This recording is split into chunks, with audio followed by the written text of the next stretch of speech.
water supplied by a public municipality or a private well for residential or commercial use, Purified Water Services LLC has the solutions to provide you with simply clean water. We offer a complete line of professional water filtration equipment and accessories. Soft water makes a difference you can see and feel. Water heater and appliances last longer with less maintenance. Iron and H2S filters eliminate iron stains and offensive rotten egg odors and protects your water softener equipment from iron fouling. No matter what your problem is, Purified Water Services LLC has a solution. Contact Kenny Williams at 352-446-2709.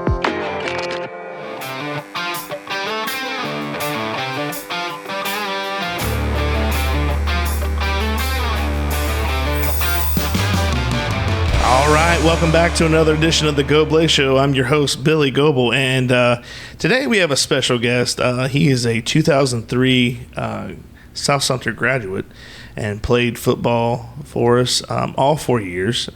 And he was on that great freshman team that moved in from 1999 and on, the one that Coach Hallman just moved everybody up. So without further ado, we're going to welcome Mr. Andy Cason. Andy, welcome to the show, buddy. What's up, Billy? Thanks for having me, man. How you doing? Good. Excited to be here. Good. Yeah. I was like, yeah, this is it.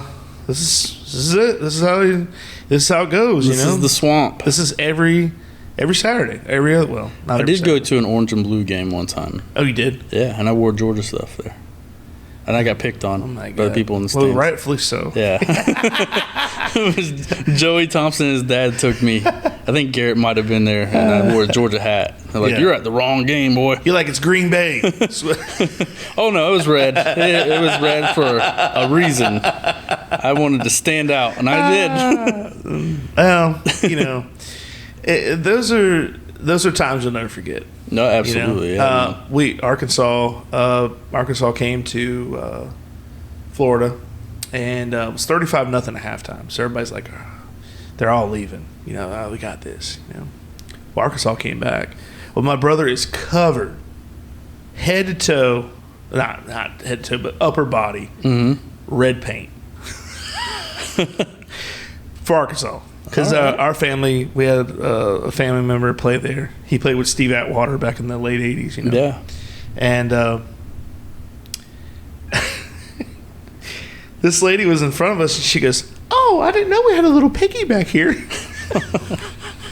Woo pig. Yeah, I was like, yep. So, but he was committed. I mean, there's no halfway, there. It was full commitment. I was proud of him, even though I didn't know who he was. I was like, who's this guy? Arkansas has some rowdy fans too, man. I went to a Georgia game there, and beautiful stadium. It's a beautiful stadium. Yes. Yeah, I loved it until I went to the restroom and thought I was going to get jumped. Like, I was the only guy in there with a Georgia jersey on. Come here, boy. Yeah. Yeah. I hear the banjos playing, man. I had to get out of there. You're next to the trough, like, hey, exactly. Hey, get your hands away from me. Hey, boy. I had to get out of there quick because it was going to get bad. So, but beautiful stadium, absolutely. I hate the Woo Pig Suey chant though. That was just driving me crazy. It was a shootout. I don't remember who Georgia's quarterback was. It was like 2009, but it was a shoot. They had Ryan Mallett. At the time. Yeah. And they Ryan were Mallett. just going back and forth. Touchdown. Yeah. High scoring game, 51-49 or something stupid. Yeah. But it was a fun game, that's for sure. Yeah. Arkansas they had that one year that Florida beat them in the SEC championship game when they had Felix Jones and McFadden. Yeah. Both later on became Cowboys. McFadden, not so much right away, but eventually found his way there. Yeah. And they had Peyton Hillis. They had a three-headed monster in the backfield, man. And they didn't have they had Matt Jones, and he was like the. Then he switched to receiver when he got Then got busted for cocaine. Yeah. Or something like that. I don't remember. But no, he was an athlete. Yeah. And with all that talent. I mean, that offensive talent. And they had defensive guys, too. But I couldn't. I know they had Tony. I don't know if it was. Do you remember Tony Boa? Played for the Dolphins. He was crazy, dude. Yeah. This guy was. I would love to talk to him. He's just. I mean, as an athlete, he was crazy. He just threw his body around like Ray Lewis. Didn't care. Right. But if I break my neck, well, we'll cross that bridge when we get there. We'll figure it out later. Yeah. Too bad. Part of the deal. Yep. I signed up for this. That's right. But I mean, you got to be careful when you go to another stadium. Yeah. I've said this on the podcast before, but I was there to rep our boys and our boy, and I went to see Devin Pappenheim playing at App State, and Debo Grant was at Georgia Southern, but he was hurt, so I knew he wasn't playing. So I wore my App State shirt, and those fans were so nasty. I was telling AJ Bryant. AJ goes, "Bro, you can't wear." I was like, "Bro, I'm an SEC fan, and I was scared." Like literally, at Georgia State.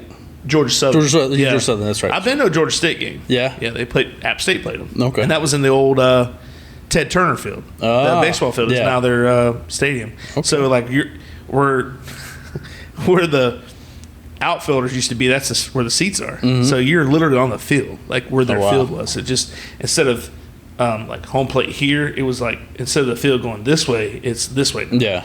So it's like, it's weird. I'll say that because you're like, what is going on? But yeah, you're right there in Atlanta. I mean, that's awesome. But it's cool. Yeah. We went up there to see Kiki play a game, and just so happened App State was in town, and I said, "Hey, Pap, I'm gonna come see you." And he's like, "I'll leave tickets to Will Call." That's awesome. So I met his mom there, and her and I went to the game. That's why I didn't get to see was Trevor at App State. I wanted to go up to Boone and see him play. Yeah, there. I didn't get to either because I just haven't had a chance to. Yeah. The last person, one summer I went to. I called it the former Raider Roadshow because AJ does the Raider Roadshow. He takes his basketball kids on. They do tournaments all throughout Southeast or there, and I call mine the former Raider Roadshow. All right. So I would go and see kids in college, or so that particular year, I went to App State to see Devin Pappenheim. I went to Carson Newman to see Meach. Is that right? Meach. Okay. Big Meach. I saw him, Montel Presley, and I went to Atlanta to Kiki's camp. Okay. So I went to NFL training camp to see Kiki. This is when he was with the Falcons. Right. And it was cool. Oh, it was I'm sure. Cool. Yeah. It was so cool. We wanted to go to see. I think Deontay Debo was there at Georgia Southern at that time, but we didn't get a chance to go there because the only time I would have known better to wear App State stuff. Yeah, we would have went the first time, but we didn't get to go that time. And I said, well, we'll go to a game, and I knew they were playing each other, so I said, well, we'll go to this game, and then that was a mistake because I mean, and like I said, go back to Madison about them beating up our cheerleaders. After they beat us, App State lost. We didn't even score a touchdown. Wow. Georgia Southern shut them out. And I got cussed out. Taking that jersey off. Oh, dude. I'm like looking around like, what is going on? Like, Ruthless, man. I mean, I've been to tons of Gator games. And they're like, okay, so when we play LSU in Gainesville, you probably won't ever go to a game like that. But if you were to ever go to a game, I've heard that one gets crazy. But their fans travel. They're not going to the game. They show up to tailgate. Yeah. They drive 12 hours or whatever it is to tailgate. Man, I'm hoping Florida and Georgia can do a home and home. I think that'll be awesome. I think they will too when the stadium is being revamped. I heard that they may play in Tampa. Oh man, that sucks. I know. I mean, it's closer to me. Money. It's all about money. Yeah, they want that big stadium. Yeah. Oh my gosh. I mean, I could see you playing in Atlanta. Why do we gotta have Tampa though? I don't know. I can't stand that stadium, dude. Yeah. I just don't like. I don't like it. I don't know why. We went to a concert there last summer. We saw Luke Combs and Lainey Wilson, and luckily we had floor seats because I'm like, if I had to sit in these chairs, dude, it's no good. No bueno, man. But so you get out of high school. Yep. Keep us on track here. You get out of high school, and then what'd you do? It's been 20 years since you've been out. So what have you been doing the last 20 years that we can say that? Well, for the last 17, I've been working with the same company. It's my real job. Just grinding, doing, working, dad, doing all that stuff. Yeah. But right after high school, my only ambition, only dream was to become a professional wrestler. And anybody that knows me, that has known me, knows that pro wrestling was everything that I stood for. Growing up in middle school and high school, I always had the wrestling shirts on. I always walked around like I was a pro wrestler. I just envisioned myself being that guy. Right.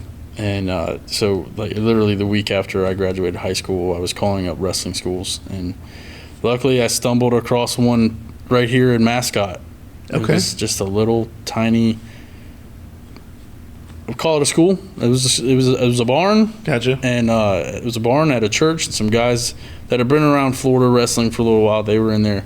They invited me in, showed me some basics, and then they're like, oh, hey, by the way, your first match is in like 2 weeks. I'm like, okay, all right, I guess I'm ready. Let's do this.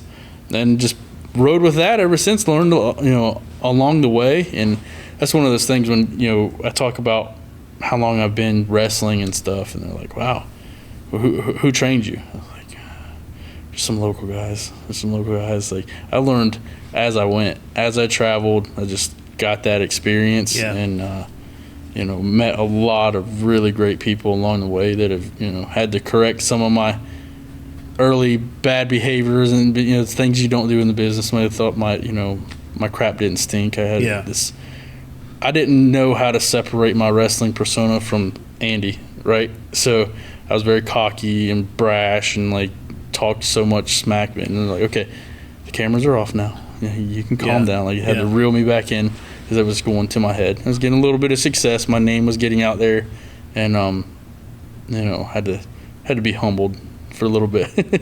I just did that, and then was making a name throughout Florida. Then I started traveling into Georgia, and then I moved out to Arkansas for 2 years, and that's when I really came into my own, who I was, who I wanted my wrestling character to be, and stuff like that. And got to work with guys that we grew up watching. I get to that's cool. Wrestle in a match with Buff Bagwell, and share the locker room with the Steiners and nice Jerry Lawler, and God, Jerry Lawler.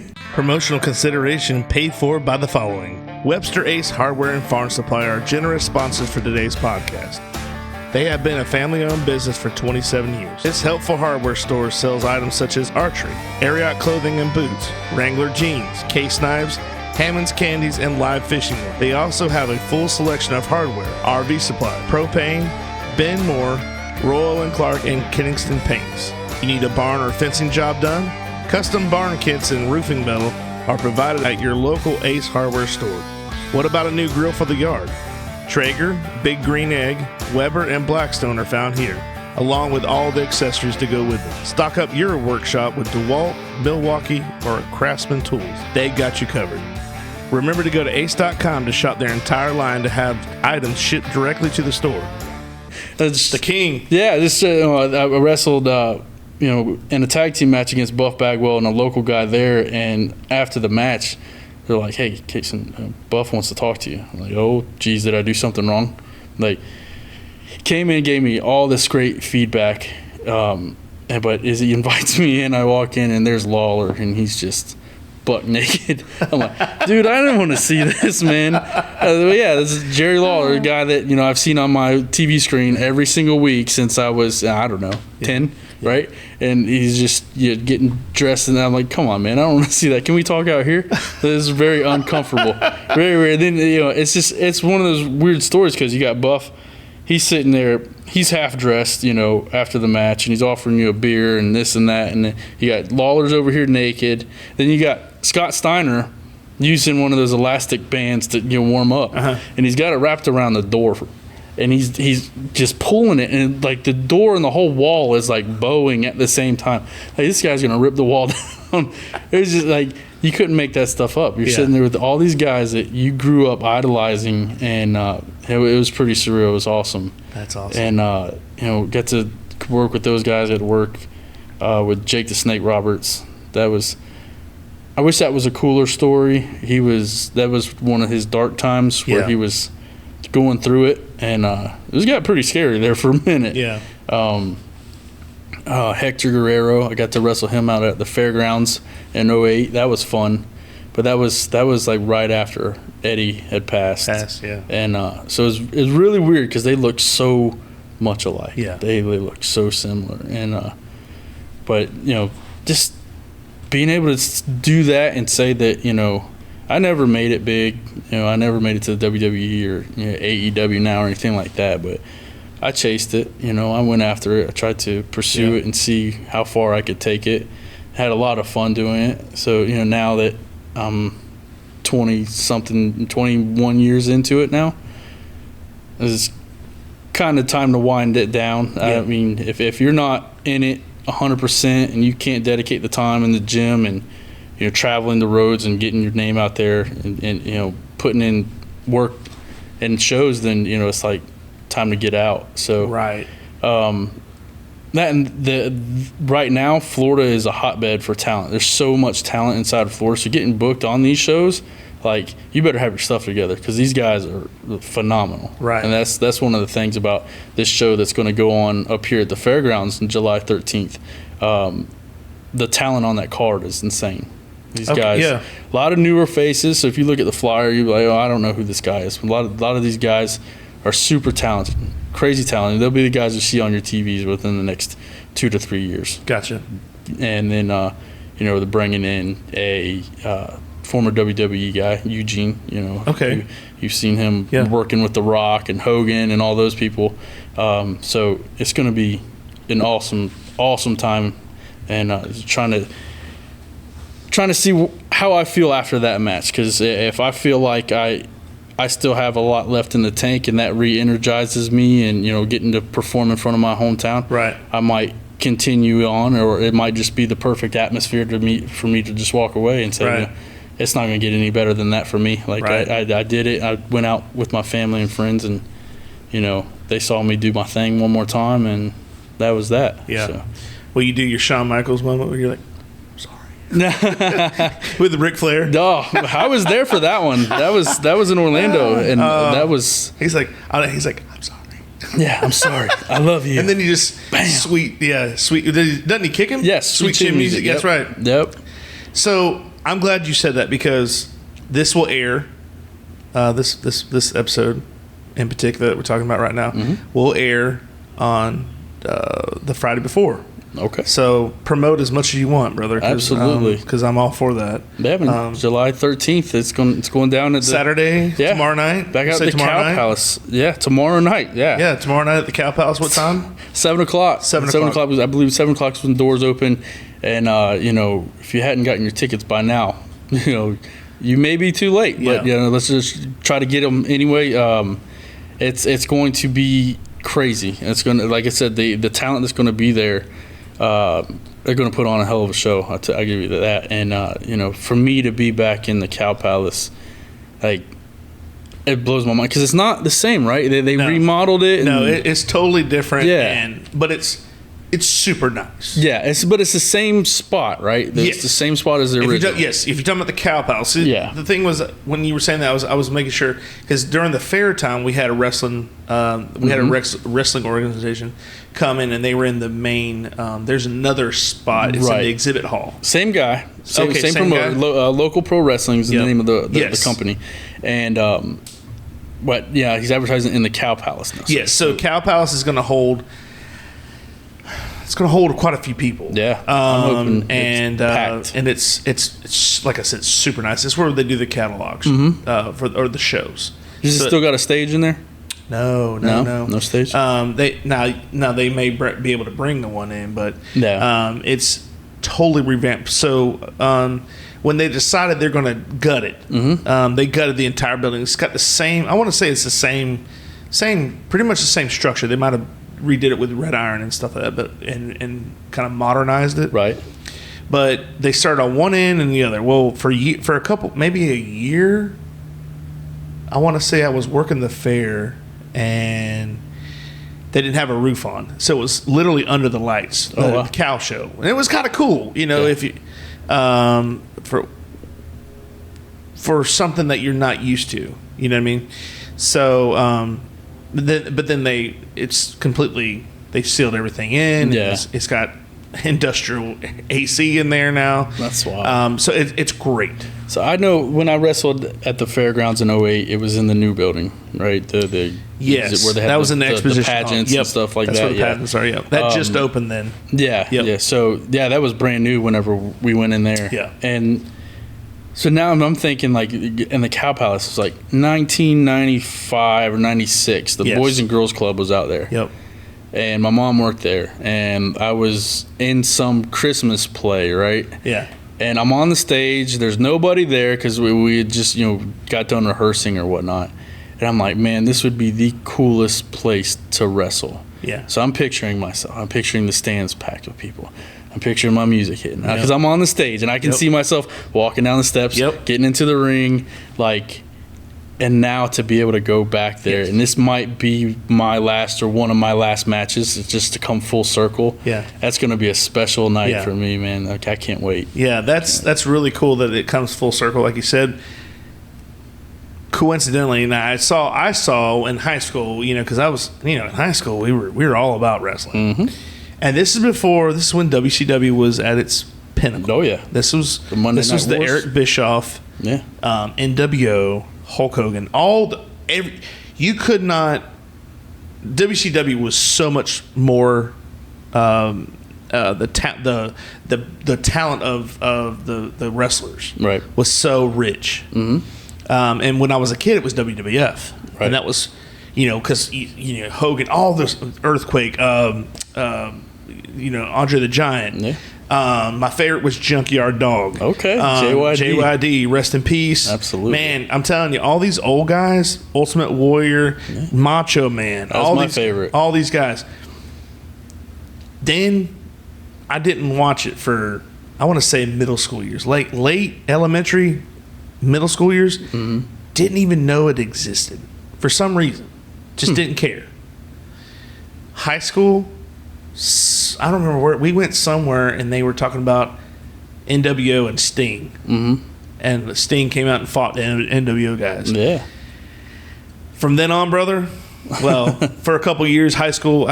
When The Rock came, I kind of got out of it because it was, for me personally. Now I still watch it. Yeah. But it started becoming a little more commercialized. Yeah. You know what I mean? No, I get that. And not in a bad... that was just my take on it. Like, man, I just remember... Because it would always make me mad on Monday Night Nitro. And I know they did this on purpose. But it'd be like... Hulk Hogan's out there by himself. Sting comes out. Here comes Goldberg! Yep. And then what are the famous words they give you? We gotta go. Oh, yeah. We gotta go! Cliffhanger. We gotta go. We'll see you next week on Nitro. Yep. And that was you live for that. Yeah. Get you sucked until next week. Oh, yeah. And then you're like, but what happened? We didn't know when the camera stopped, it's all done. I mean, it not in the ring. They might be still doing that, but they don't continue that. No. That just sucks you in to get, and they're like, all right, on tonight's card, we got, and you're like, but I just saw Lex Luger put Hogan in the rack. I mean, whatever. What was made of that? So, like I said, going into when I was in high school, at Universal, they had worldwide wrestling. And we got to see, it felt like the room that we were in was as big as this room. Yeah. Cone Ice. Cone Ice is a shaved ice truck that brings a one-of-a-kind tropical experience to you. Guests can flavor their own Kona Ice on our signature flavor wave, dance to our island music tunes, and enjoy a nutritious and delicious treat. Contact Jeremy and Marissa at 352-403-0515. Don't forget to follow them on Facebook, Instagram, and TikTok. And it was like, you realize they make it so much bigger. Mm-hmm. I mean, there was probably 150 people in there. Yeah. But it was like, it looked like 3,000 people. You're like, oh my gosh. But I just found an old tape. And it was the Disco Inferno. Oh, God. Versus somebody else. But it would, World Wide Wrestling would come on like 1 o'clock in the morning. It was on like cable. And I never got to see it because we didn't have cable. So my friend recorded it for us. And there we are. We were finally got seats because it was like a roulette, like at crapshoot where your seats were. You just first come first serve. Yeah. So we finally got seats where you could see us on the tape. And talk about exciting, electric. So we get done with that. We go outside. And we're sitting there, and my buddy is waiting for another person to come pick him up. And I think he just went to go get the car or something like that. And we're sitting there, and this guy comes and goes, "Hey, y'all need a ride?" It was Goldberg. No way. Before he was like Goldberg. This is 96. Okay. Before he came and started, went undefeated, you know. And we're like, no, thank you. Like, we didn't know who that was. We're like, that was Goldberg. Like, we found out later. And that was here local, like that Orlando? That was at Universal. Yep, they had these before Harry Potter Land and all that took over. Yeah, they had sound stages in the back. Right. Yeah, I remember TNA used to be over there. Yeah. They got rid of all that because that's where that's literally where Harry Potter is because it was right behind like the Ghostbusters and all that. They had these big backstage area. So we went there and Goldberg was there, Lex Luger. We saw. Who was that? The Steiner brothers. Rick Steiner was my favorite. Scott was too gremlin. Yeah, the dog face gremlin. Scott was too. What's the word I'm looking for? He was too arrogant. Yeah. Even though it's what he is, whatever. If he's not really like that, whatever. But you watch him on TV, like I don't like that guy. Yeah, no, he wasn't everybody's cup of tea. He was appeared to be a hothead on screen and stuff like that. And when he dyed his hair blonde and all that, I was like, I'm done. Big Papa Pump. Big Papa Pump came out, and he had that little dimple, there. He's like, you're like, yeah, we know he's hitting the roids. We're good. He's so big, man. He's like a house. You stand next to him. Yeah. Even now, he's still. How big was Bagwell? Buff Bagwell? He was big. I ate his bicep on a clothesline. He about knocked my teeth out. He usually get caught around the chest. Yeah. Caught me around the face. Like, I was seeing stars for a second. But it was cool because what was funny was I was a heel at the time, so I was a bad guy, right? And of course, Buff comes out and he gets everybody's behind him and cheering and stuff like that. He's on the outside of the ring and I'm beating up his partner. And I turn around and I hit his strut and he broke. He started laughing. He had to turn away from the camera so nobody could see him. And then when he got back in the ring, I was on the outside of the ring. He came over and he flipped me off. He said, "That's for making me laugh." It was so funny. That's awesome. Yeah, it was awesome. That was his biggest compliment to me was he loved how animated I was. Yeah. You go out there and you don't interact with the crowd or anything like that. Yeah. I mean, what are you doing? Yeah. Like, you got to get the people involved in it. So right. When I hit his strut, man, people went crazy. I remember that. Yeah. Oh, yeah. Yep. We were talking about Macho Man earlier. I mentioned him. You ever watch those? Was that Inside the Ring or Outside the Ring? So they're doing the Macho Man one where he's talking about when he met Elizabeth and she was working at the gym that he was working at. Yep. She's like, my God, he's like 6 a.m. He comes in the gym. She's like, my God, your eyes are bloodshot. They're so red. He goes, you ought to see him from this side. That guy was crazy. So crazy.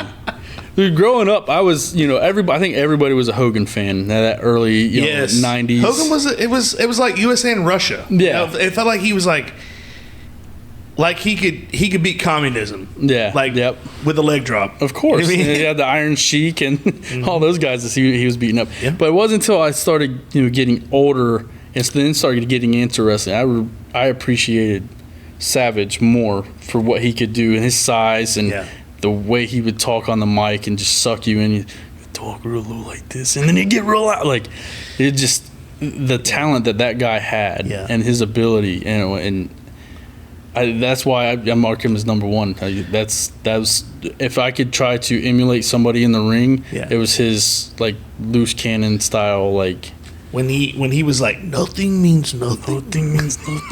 It means like. Nothing means nothing. What are you talking about?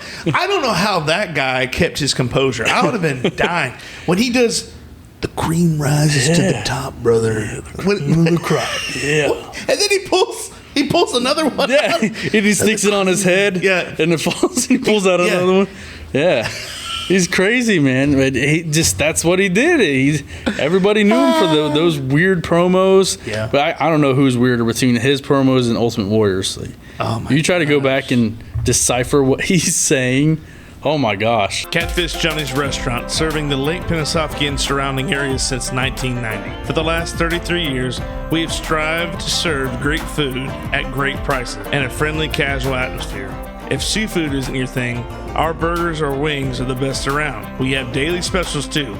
Check us out on Facebook or Instagram for more information. All I remember is same time, same place, same Warrior channel. And then it's like, like this, which kids don't know about the snowing on the TV. Oh, yeah. Anymore. No. But when your TV would shut off, it'd be snowing outside. It's like, oh my gosh. Yeah, this man. guy's crazy. So that was, you talk about high school. What was it for you? Like, all throughout, I say from 8th grade till, I want to say my senior year, maybe, we were doing backyard wrestling shows. Yeah, I remember you guys doing those backyard wrestling doing backyard wrestling shows. Crazy. Garrett was with y'all. Garrett was with us, yeah. That was hitting people over the head with light bulbs and stuff. Light bulbs and mailboxes. He made a coffin. He built a coffin and brought it to my house. This is when we were living over by the library here. And left it there. And I'm getting ready to move out to Center Hill, I think. And I'm like, Garrett, you got to come get this coffin. Like, people are going to think we're nuts. And never came and got it, so we had to put it out by the trash for the trash people to come and get it. And like, why you got this coffin out here? You're like, that's Grandma. You're like, what? Yeah, no, it was wild, man. Aunt Barbara. Yep. We had,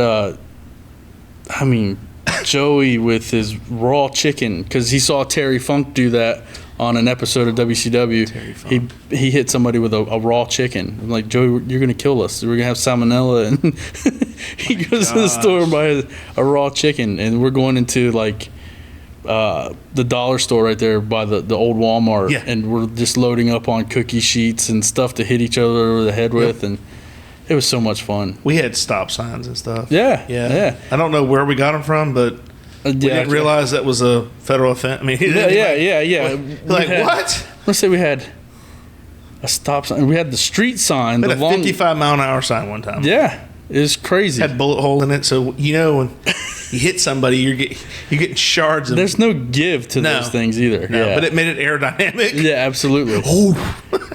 And man, we had we built a ring when we moved out to Center Hill, and Shea Bass had power poles that we cut up and used as the post, and we went and bought the rope and the real turnbuckles. Garrett's grandma made us turnbuckle pads. One of the local carpet establishments around here supplied us with carpet padding. Whether they knew about it or not, I don't recall, but nice. But we had it was to the point where you didn't come out there, did you? No. I just remember hearing about it. Yeah. I think I saw a video. Yeah. I used to record them. Yeah. Well, we used to record them and watch them in Mr. Renahan's class. That's where it was. Yeah. I think, no, because I'd already left by then. Yeah. Which I did it your freshman year. But yeah, shout out to Mr. Renahan. Yeah, man. He listens to the show. Yeah? Yeah. I'm so glad because we were at my 20-year reunion a couple months ago. Yeah. And we were talking about Renahan. Like, man, I wish we could find him. And it was like within weeks. You know how your phone spies on you? Like, he shows up on Facebook. Yeah. Like, what the hell? Like, where you been this whole time? Like, and but he would let us watch the show. I mean, they had some vulgarity on it, so he just let us watch it. Like, kids ate that up, man. Mr. Renahan loved it. Was awesome. He wants to come on the show, and I'm like, yeah, absolutely. Yes, we're gonna have to do a Zoom call. I don't think he's gonna. I think he lives somewhere near North Florida. Yeah. But I don't think he'll make the trek. So I need to like hook up a Zoom call. Yes. But yeah, no, I'd be curious to see what he's been up to. I never had him as a teacher. I never had him. But we would go hang out in his classroom because we did fantasy, like not fantasy football, but we picked teams, and he was notorious for like it's not like the top 25, it was like the top 50 games, and so or it felt like that. But it'd be like Illinois versus, and I'm like, I don't even know who these teams are, like until because I just knew about football here, right? Like who is Illinois? Yep. That was his team. Oh yeah, so that's he would right. always That's include right. them. Yep. But it was like a bonus, like Illinois versus Northwestern. You're like, where is that? Is it in the Northwest? Is that is it Chicago or is it Seattle? I don't know. No, man, his class was crazy. He had this Today in History book, and every day he would read it, but every day he'd open to the same page. So October 26th, he would read that day first. Yeah. So it's still a running joke with a lot of the kids that were in that class. Like we always talk about, and when it's October 26th, we share the story about the OK Corral and all that stuff. But that's just one of those weird things that we remember from Renahan's class. Yeah. That and watching our wrestling tapes. Yeah. We made wrestling tapes. I've actually got one here. Yeah. That I finally got from a buddy of mine who I thought it was gone forever. There's one of those things. Yep. And I'm like, I watched it and I was like, oh my gosh. Like, what are we doing? Like, so with our ring, we just dug a pit. And we just wrestled in the pit. Okay. So it was all dirt. Yeah. So it was like the Sandlot Wrestling League. Yeah. But we had, so my character, I emulated the guy that went to UFC. Ken Shamrock? Yeah, Ken Shamrock. Okay. I emulated him.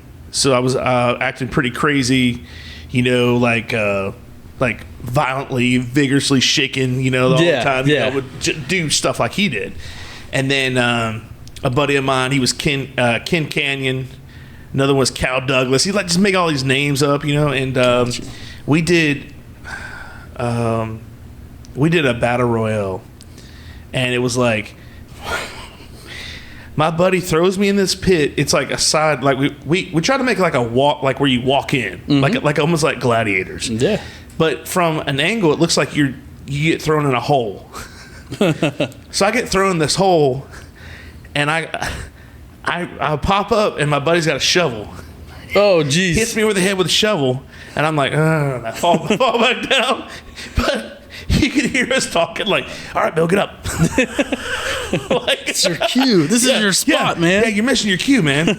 But crazy stuff, man. We set stuff on fire, and fire, we were gonna set the whole ring on fire. Oh wow. And I was like, man, how do we do this besides putting gas all around it? And I'm like, we're gonna die. Yeah. Thank God we never did that. We would probably set the woods on fire, or we would have so Garrett was known for blowing fire.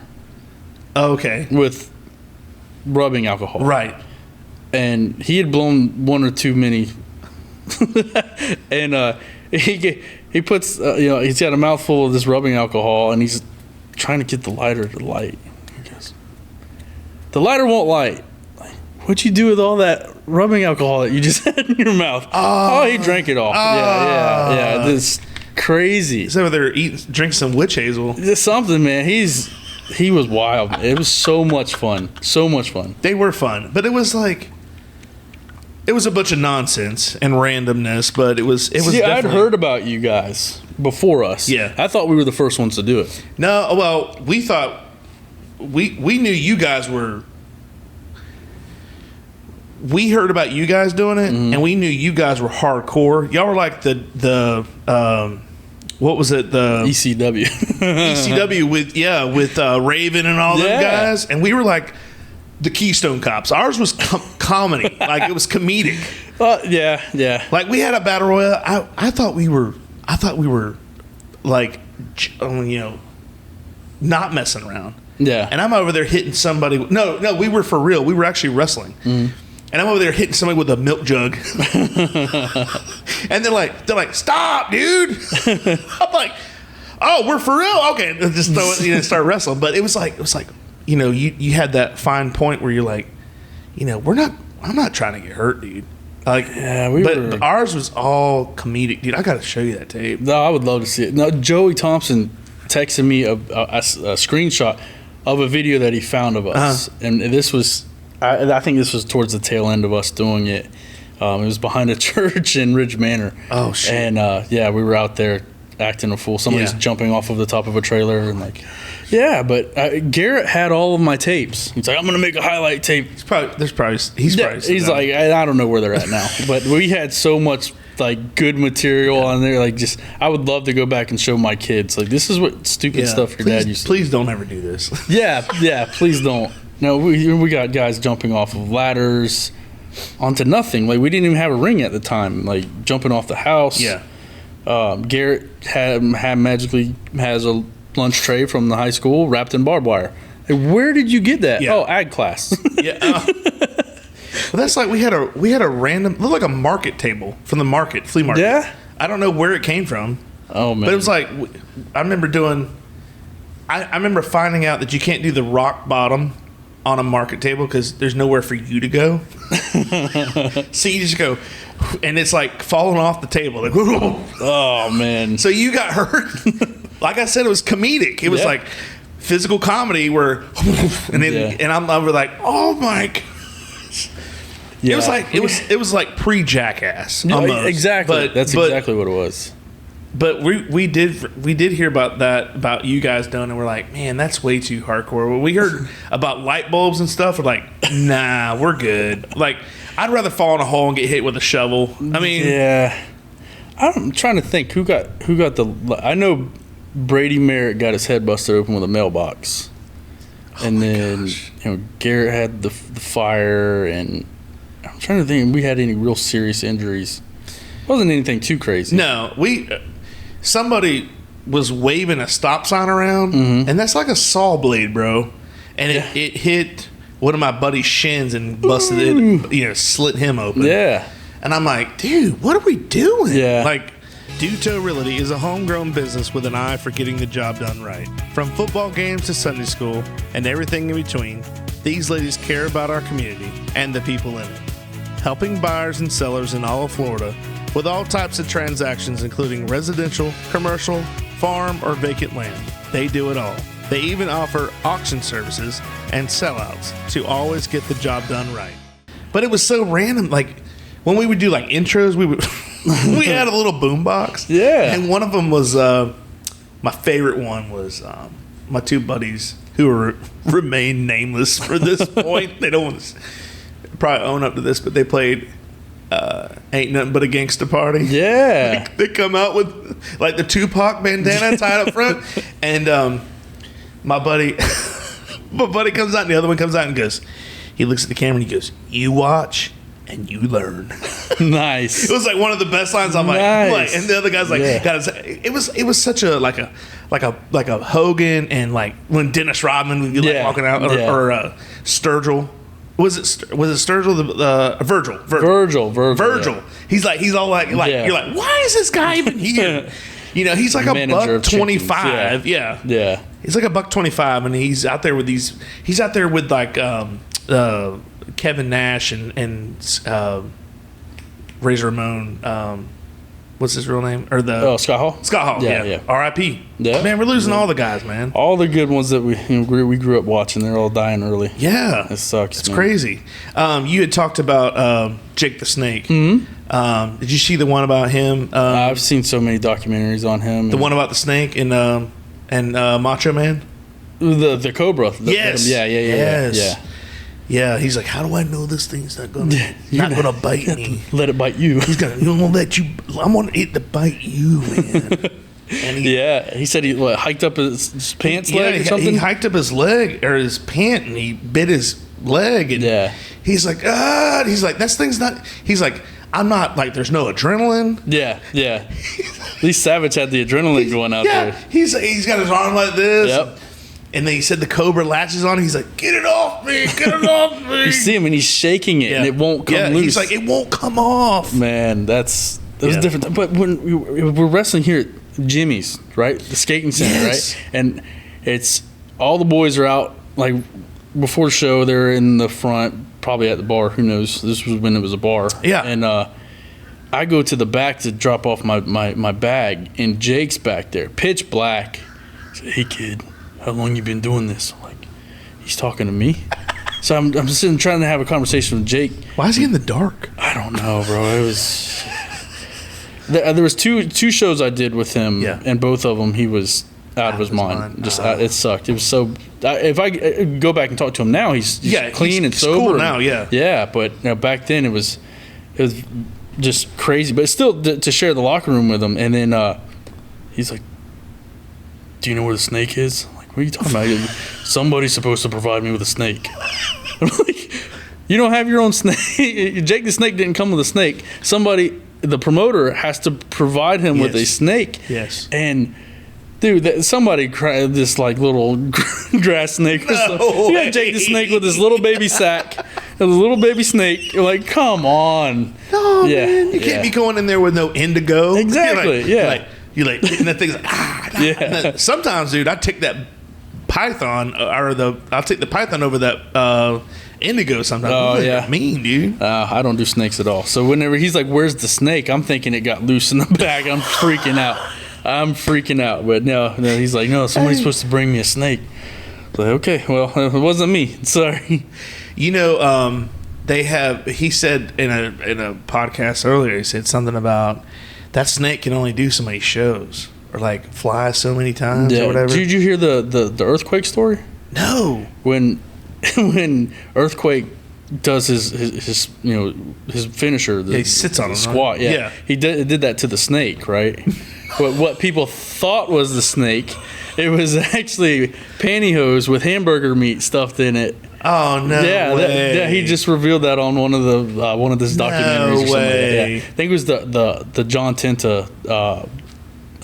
Inside the ring or whatever. Yeah. That was a couple months ago. But yeah, they talk about that story where they fill a pantyhose full of hamburgers. A lot of hamburgers. Yeah. Holy crap. But for it to look that big, just imagine how much hamburger meat they wasted. But yeah, for John Tenta to run and just splash on it, that's crazy. Yeah. I remember, like I said, JYD was my favorite.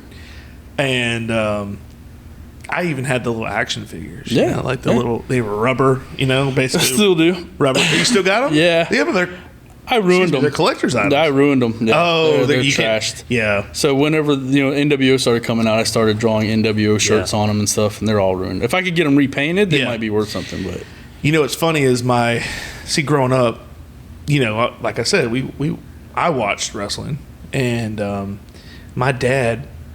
We got home videos of my dad pretending to be. I heard. And Stacy talks about him. She's got a video of the house, and he's like, remember, this is like 1985. Mm-hmm.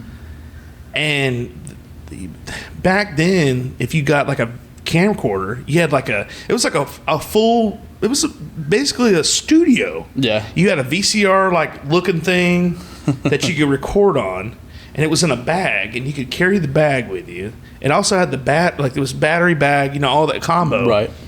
My dad had this on a tripod, and he would get in front of me he'd be like, every time we have problems, they call him the superstar. He's like, that's right, baby. I was born ready. And he was doing... He was hitting the Billy Graham. He was. He's like Billy Graham. He's like 19-inch biceps. The strongest of them all. And he's Tower of Power, too sweet to be sour. He goes, I tell you the truth, I take on anybody. I'm like, I'm 3 years old. I remember going, what is wrong with this guy? That's it, man. That's where you inherited it from. I know, man. The personality. You get it from your dad.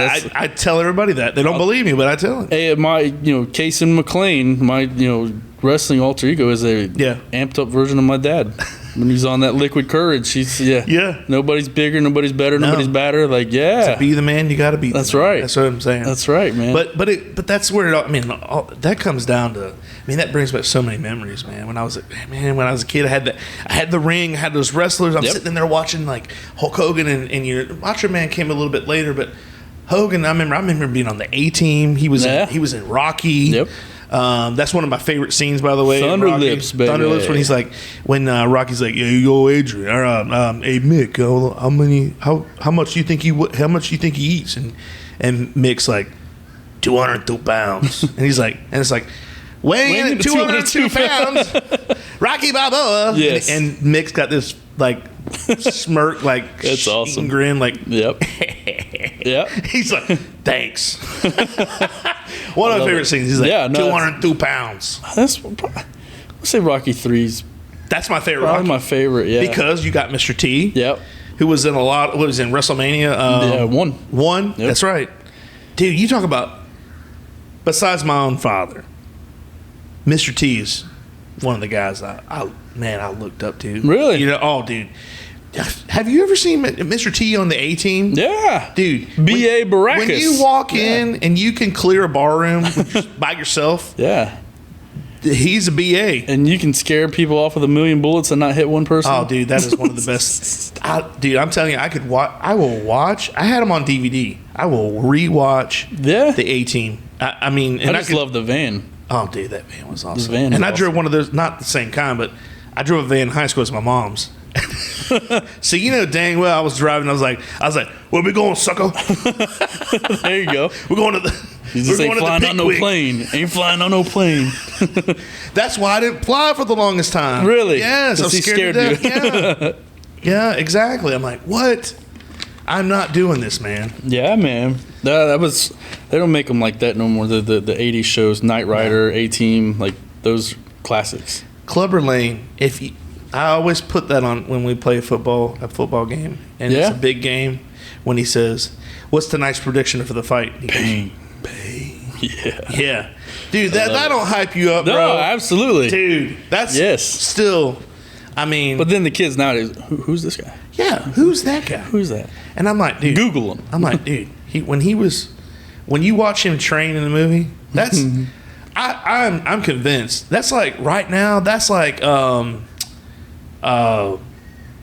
who's fighting? Jake Paul and Tyson. Yeah, Mike. That's Mike Tyson right now. Yeah, dude, he's training for his life right now.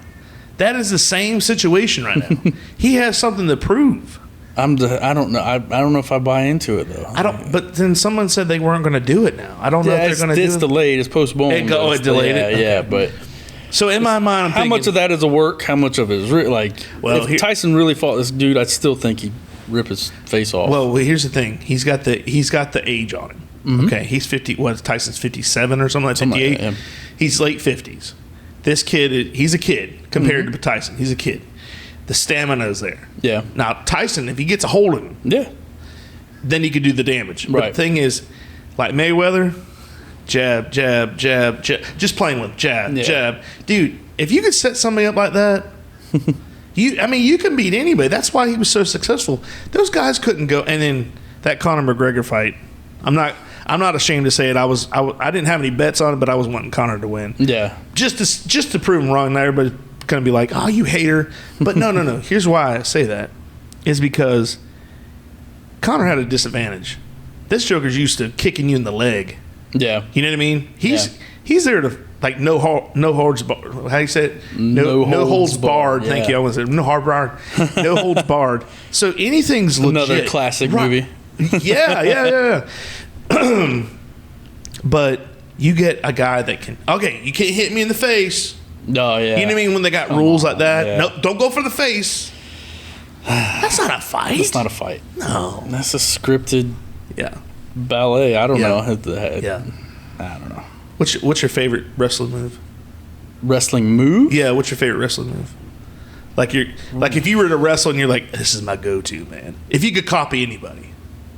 Because I'm going to tell you mine, and I wanted to see what you think. I mean, my finisher's pretty deadly, but I can only do it to guys that are my size or smaller. What's that? So it's a power bomb into a backbreaker. So I got them up for a power bomb, but they come down on my knees. Oh, okay. Yeah, it's the Nakatomi plunge. Oh, I like that. My name is Cason McLean. Huh. I took McLean from Die Hard because it's my favorite movie. Yes. So everything about Cason McLean is from Die Hard.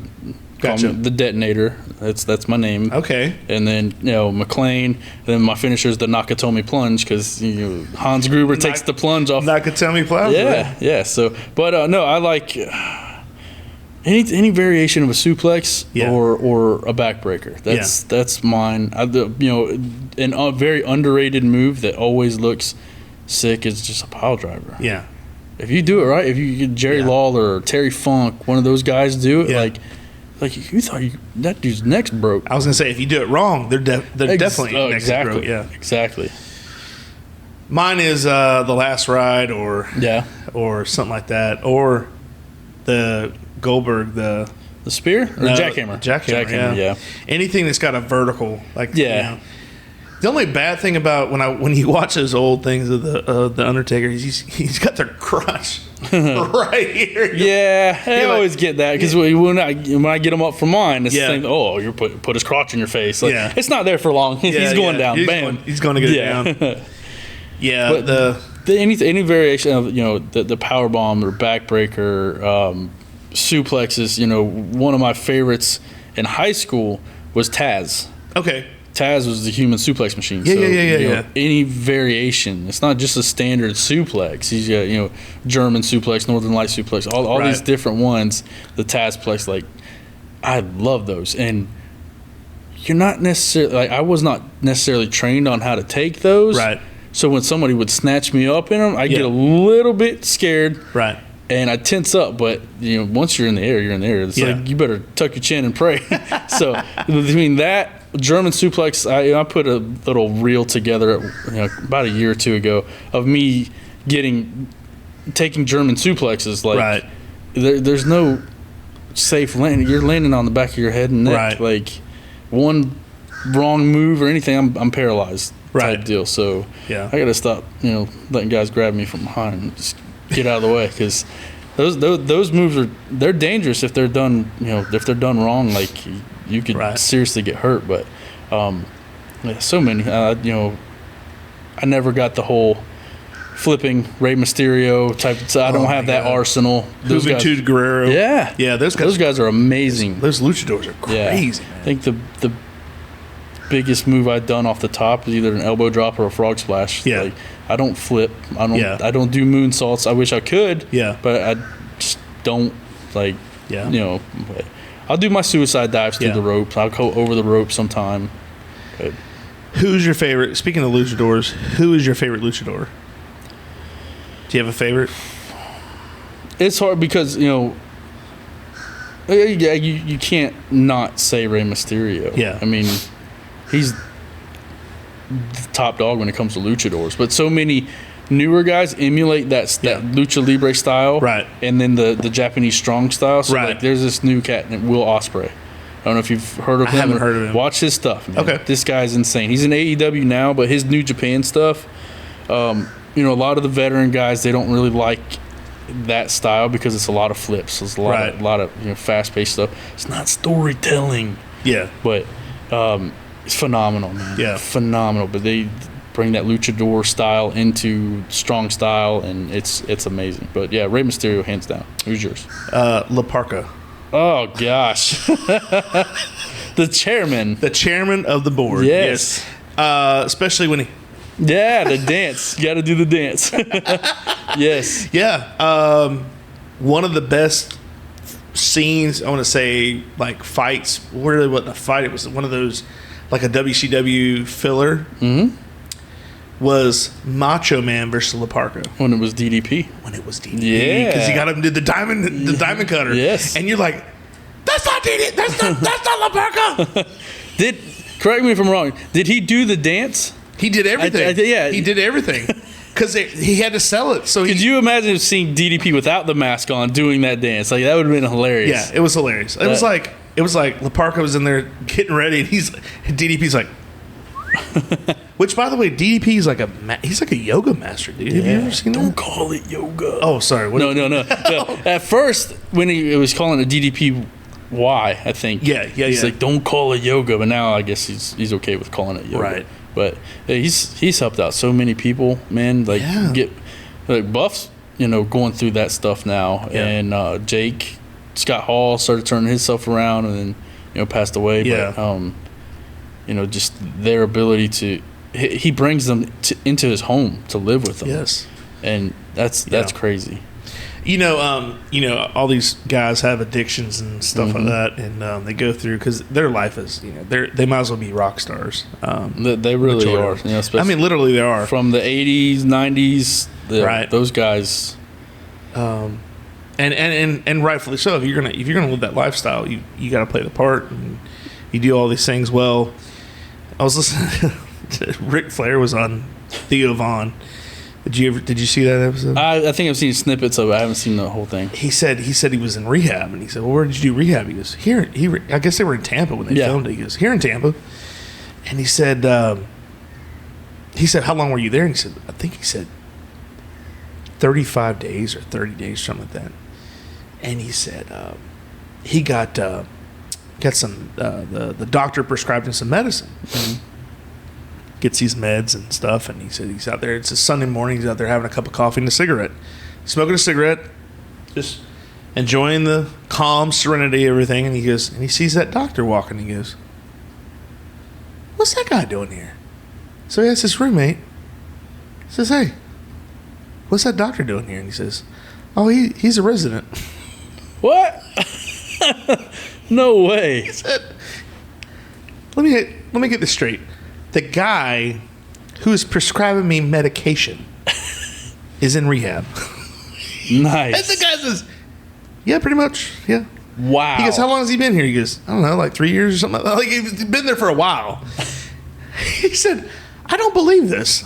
The guy that's my doctor is in rehab with me. Did he check himself out after that? I think. Or did he make it through? He was out. He was good after that. But Pat's Taps at Catfish Johnny's. Pat's Taps is Lake Pennsaukena's newest tap room, offering 14 rotating craft beers on tap. We also offer bottled domestic beers, seltzers, ciders, and wine, as well as a variety of appetizers and pub. Our family-friendly tap room is a great place to come hang out and enjoy some one-of-a-kind craft beer. You can find us on Facebook, Instagram, or the Untapped app. But he was like, "You got to be kidding me! How that guy is still alive? Oh my gosh, blows my mind." But get this, that roommate, he said he had a couple roommates in rehab. He said one, he had taken so many. I forgot, because I don't know the names of drugs and stuff, like prescription drugs. Right. But he took so much, and it was like an insane amount. Mm-hmm. Like, this guy should be dead. Yeah. Or like Kurt Angle, when he took 45 oxys or something like that. Yeah. In one day or something like that. Because he said, I took 2, and then 2 didn't work. So I took 4, then 4 didn't want to do anything. So I took 6, and he goes, by the time he goes, I should be dead. Yeah. I should be dead. Yep. Just like Ric Flair said. Yep. I should be dead. But I don't know why I'm still here. Crazy stuff. Got a purpose still.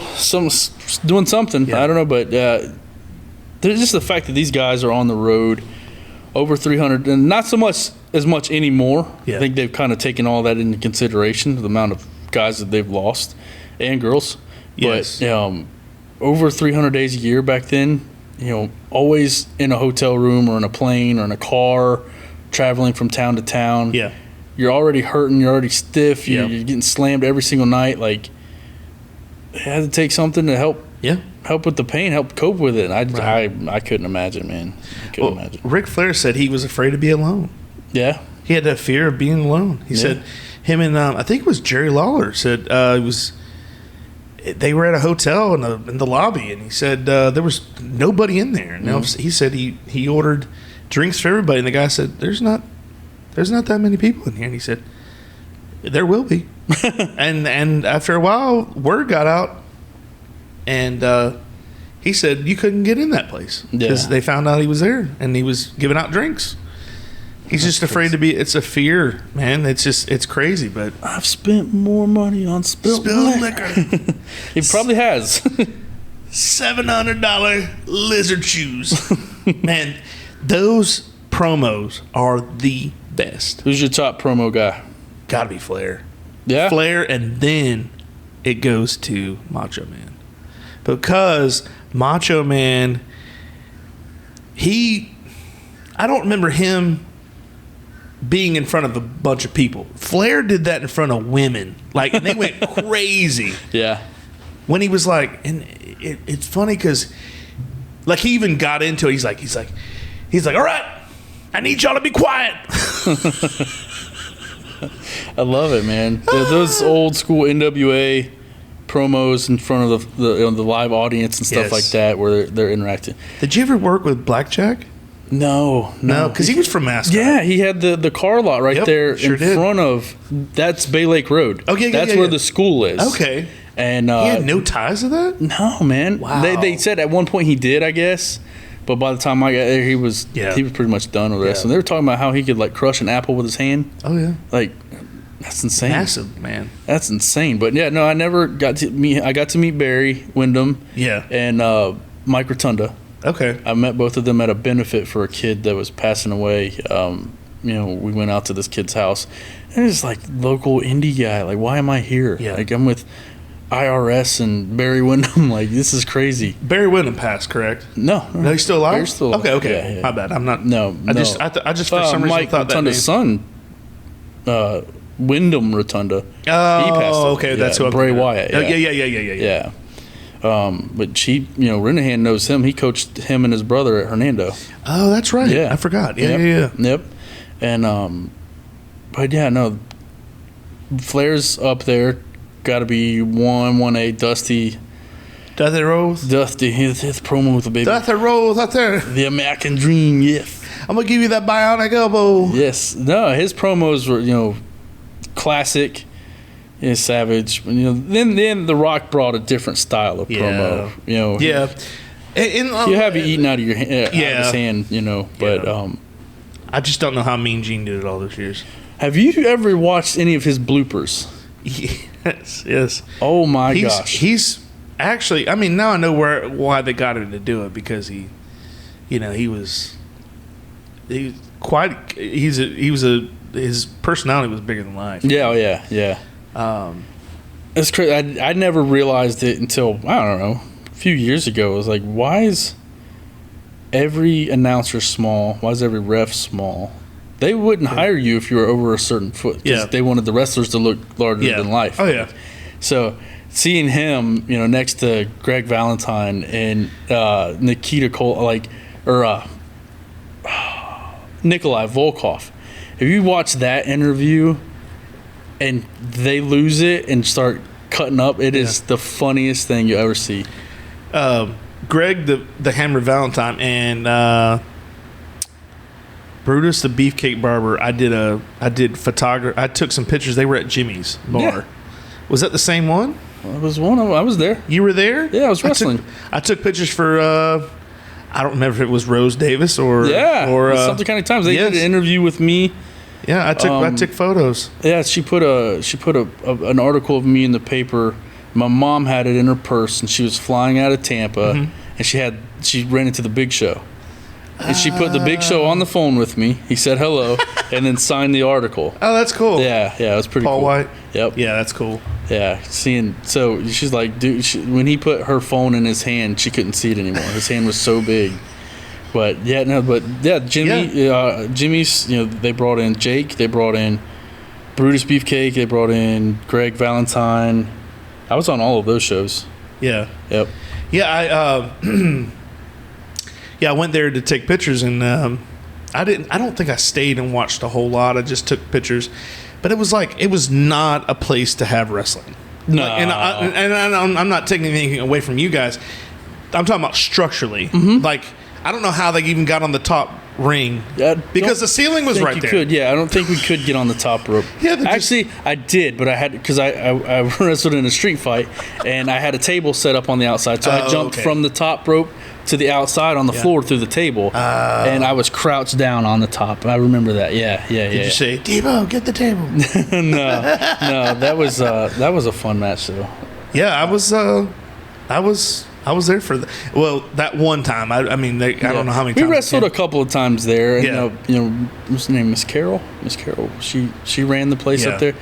She loved it, but we'd get a little too rowdy in there a couple of times. That whole deal with, hey, where's the snake at? That's pretty funny. Yeah, that was there at Jimmy's. Yeah, and somebody walks in the back door with this little bag and a little snake. And why was the bag he had? For some reason, it was the same equipment bag we had for the baseball league. Yeah. Every time my dad would dump it, I'm like, "There's gonna be a python in there. I just know it."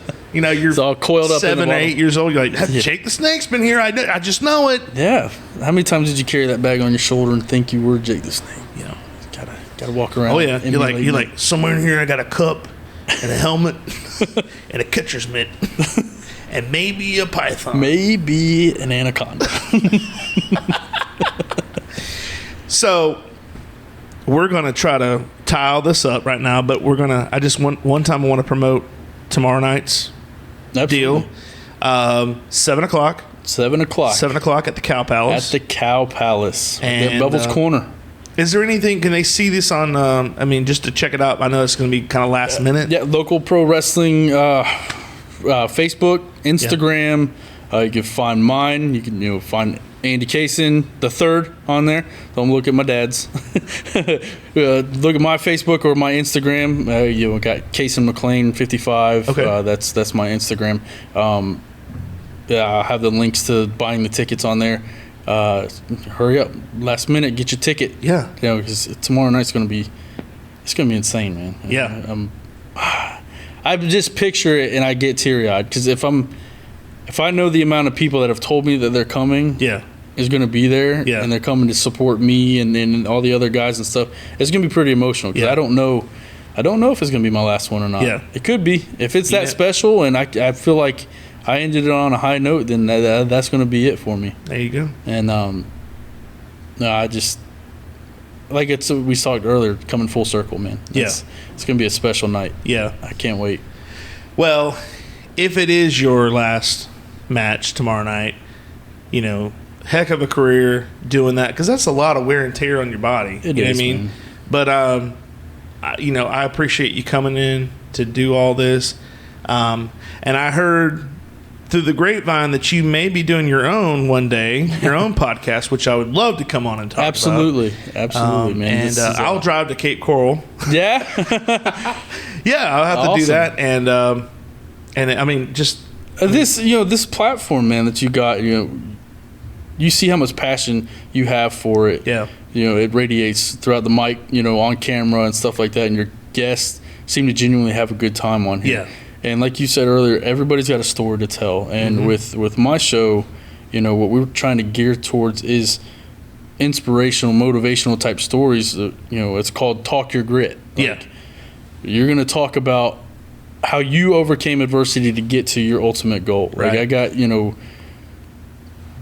high school players in mind, college players, not even just athletes and people that have made, I got someone in mind that's into acting now. And his story is crazy. Cool. How he's got there, but everybody's got this adversity or something where they've ultimately triumphed and got to where they want to be. And right.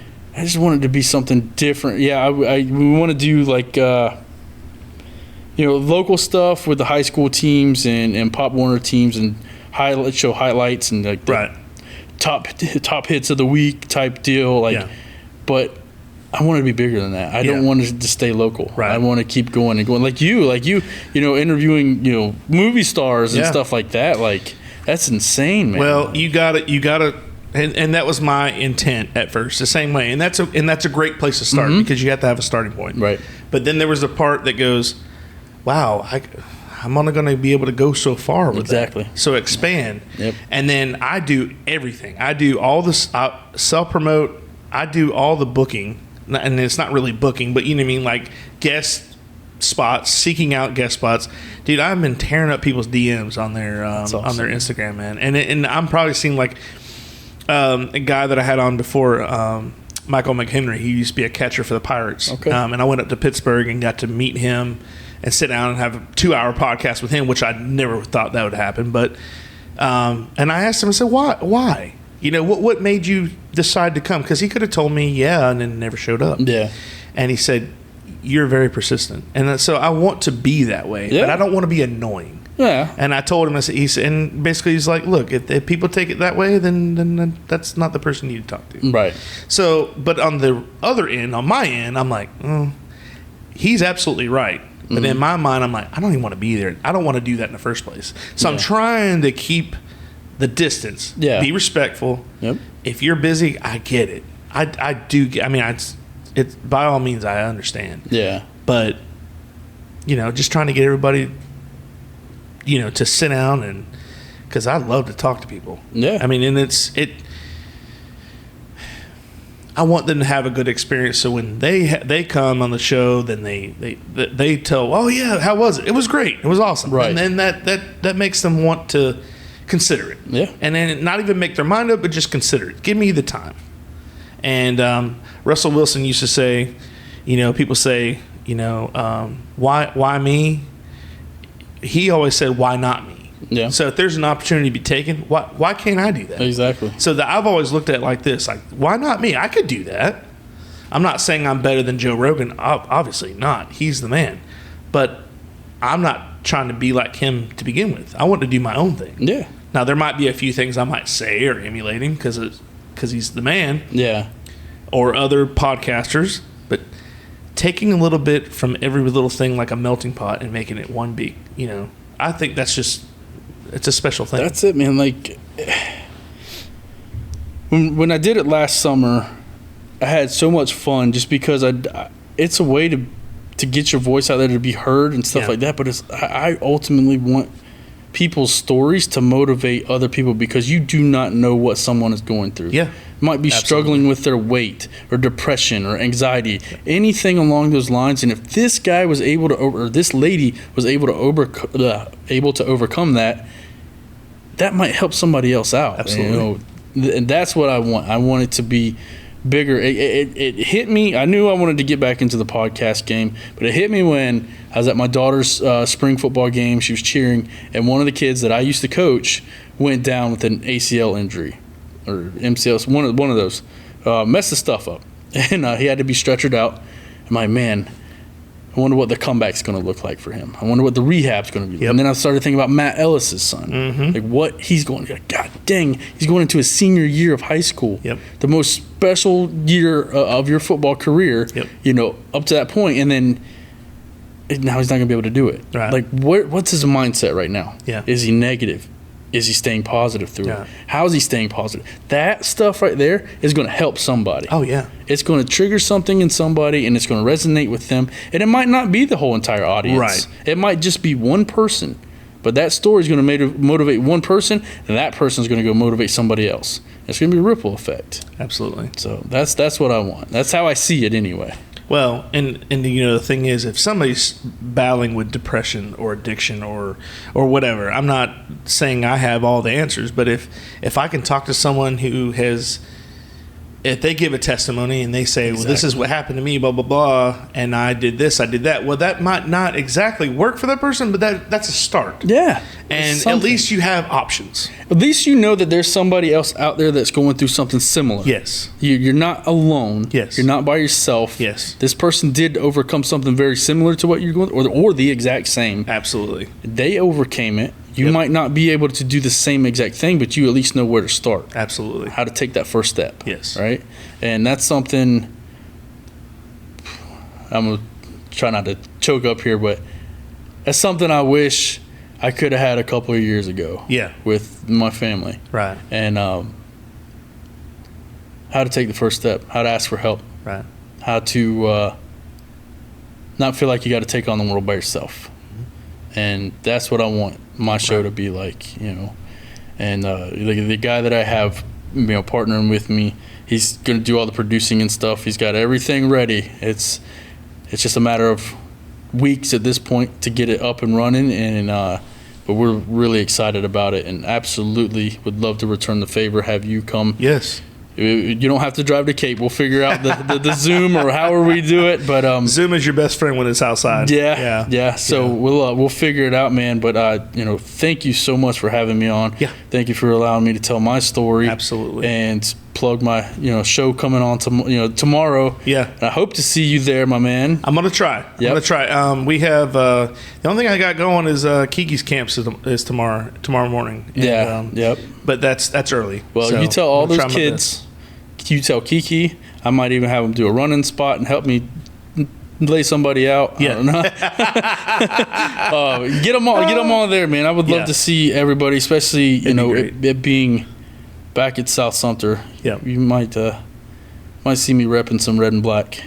I love it. Yeah. Without the G on it, or without the G. Oh, okay. With an S. There you SS go. or something, maybe. We'll see. We'll see. Oh man, Andy, I appreciate it. Thank you so much, coming Billy. on, man. And guys, I thank you each time you join us on Spotify or YouTube, and I can't thank our sponsors enough. Without you guys, this is not possible. And that was Andy Cason. And, it's always a good time. We can always catch up and talk about the old days, good times. And he's always welcome here. So until next time, we'll see you guys later.